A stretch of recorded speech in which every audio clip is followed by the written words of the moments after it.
नमस्कार और सखी न्यूज नेटवर्क और आप सभी का स्वागत है।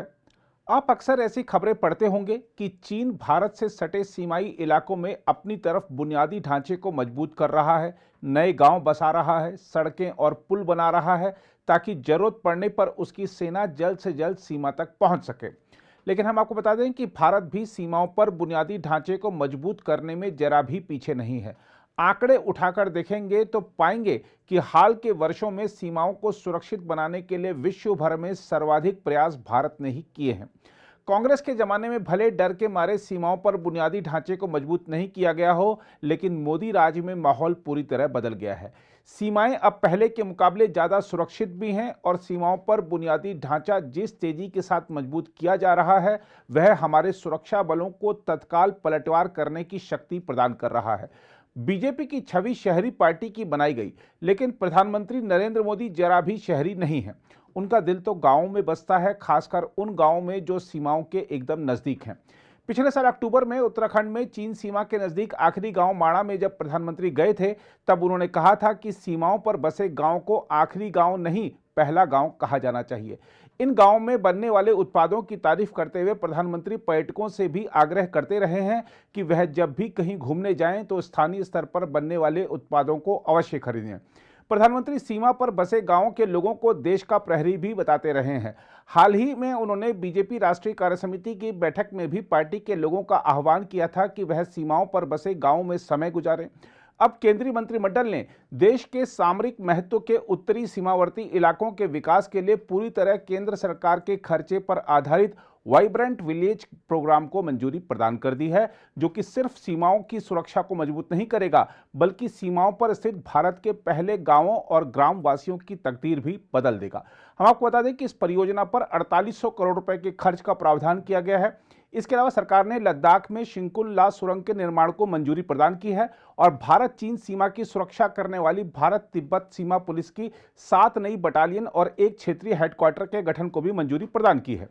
सूचना और प्रसारण मंत्री अनुराग ठाकुर ने इस संबंध में संवाददाताओं को बताया है कि प्रधानमंत्री नरेंद्र मोदी की अध्यक्षता में हुई केंद्रीय मंत्रिमंडल की बैठक में इस आशय के प्रस्ताव को मंजूरी दी गई।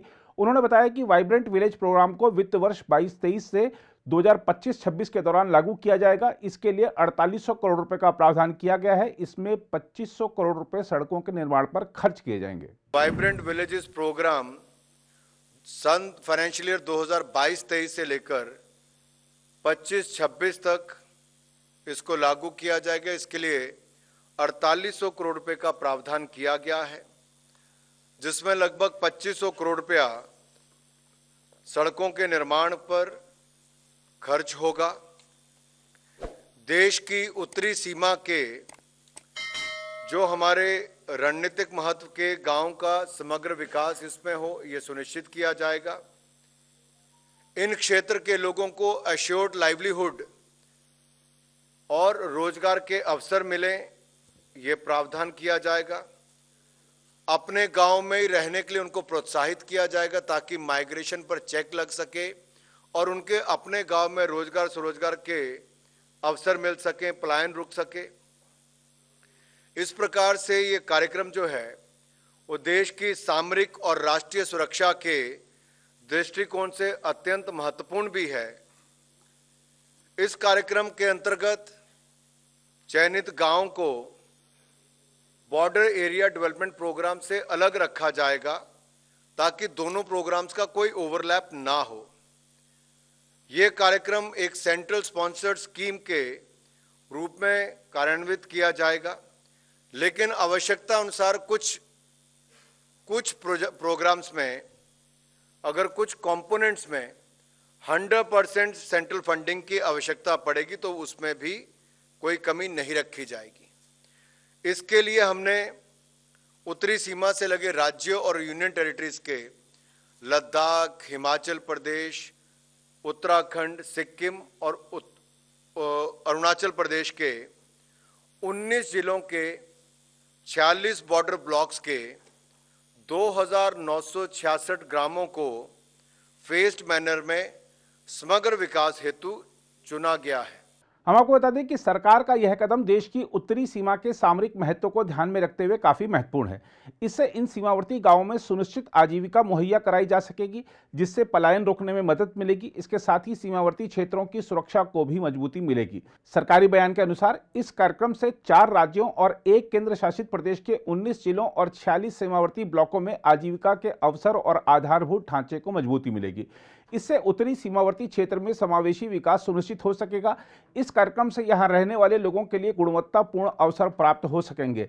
इसके अलावा इससे समावेशी विकास हासिल करने तथा सीमावर्ती क्षेत्रों में जनसंख्या को बनाए रखने में भी सहायता मिलेगी।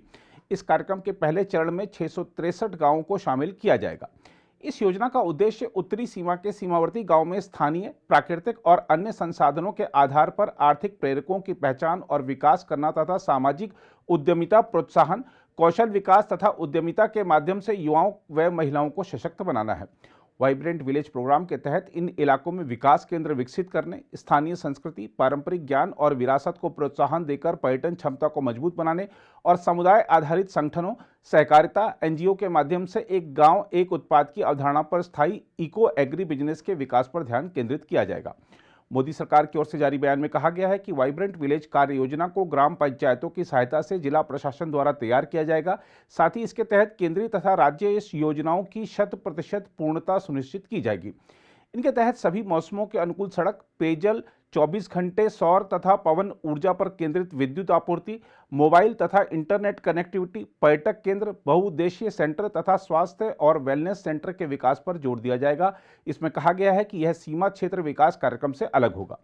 इसके अलावा केंद्रीय मंत्रिमंडल ने जो अन्य महत्वपूर्ण फैसला किया है वह यह है कि निप्पू पदम दरचा सड़क संपर्क पर 4.1 किलोमीटर लंबी शिंकुन ला सुरंग के निर्माण को मंजूरी प्रदान की गई है।